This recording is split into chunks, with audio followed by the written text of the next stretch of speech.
Nestlé is responsible for one of the most disturbing corporate scandals in human history, and the fact that most people have never heard the full story is exactly how they want it. In the 1970s, Nestlé figured out a way to convince millions of mothers in some of the poorest countries on Earth to stop breastfeeding their babies and switch to Nestlé's powdered formula. And the way they did it was so calculated, so manipulative, that researchers estimate it led to hundreds of thousands of infant deaths every single year at its peak. People who learn about this for the first time can't believe a company this big got away with something this dark. And others who already know the story are furious that Nestlé is still one of the largest food companies on the planet, like nothing ever happened. The backlash has been massive for decades. A British organization published a report called The Baby Killer in 1974, exposing everything. And when it got translated into German, the title was changed to Nestlé Kills Babies. And you know what Nestlé did? They didn't apologize. They didn't change their practices. They sued for libel and dragged the case through court for 2 years.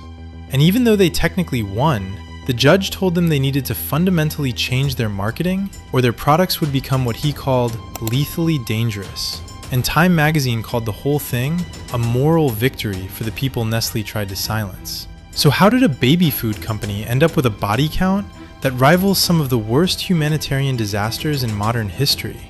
Well, it turns out, in the 1960s, Nestlé's formula sales started declining in Western countries because birth rates were dropping and more mothers were choosing to breastfeed. So the company looked at developing nations, in Africa, Asia, and South America, and saw millions of new mothers they could sell to. But there was a massive problem. Most of these women could breastfeed perfectly fine, and breast milk was free. So Nestlé had to manufacture a need that didn't exist. They launched one of the most aggressive marketing campaigns ever seen. They sent saleswomen into hospitals and maternity wards dressed in actual nurse uniforms. These women were not nurses. They were not trained medical professionals. They were sales reps in costume, handing out free samples and telling brand new mothers that formula was more modern, more nutritious, and closer to what Western mothers were using. And it worked, because these mothers trusted anyone in a nurse uniform. Here's where it gets evil. The free samples were given in very specific amounts, just enough for the mother's natural breast milk to dry up.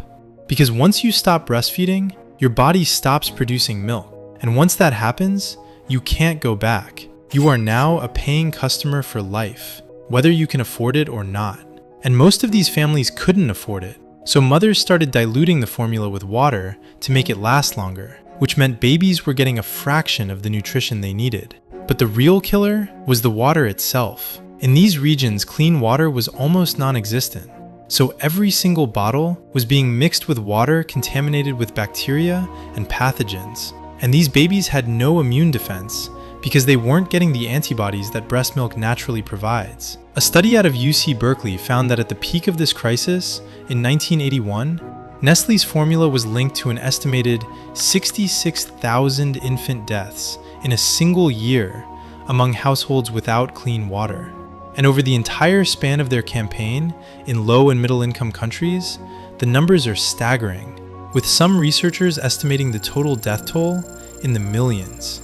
The World Health Organization eventually created an international code of marketing for breast milk substitutes in 1981. One of the largest consumer boycotts in history was launched against Nestlé. And yet here we are in 2026, and Nestlé just issued its largest ever infant formula recall across 60 countries over contamination fears. And they reportedly knew about the problem for a month before telling the public. Some things apparently never change.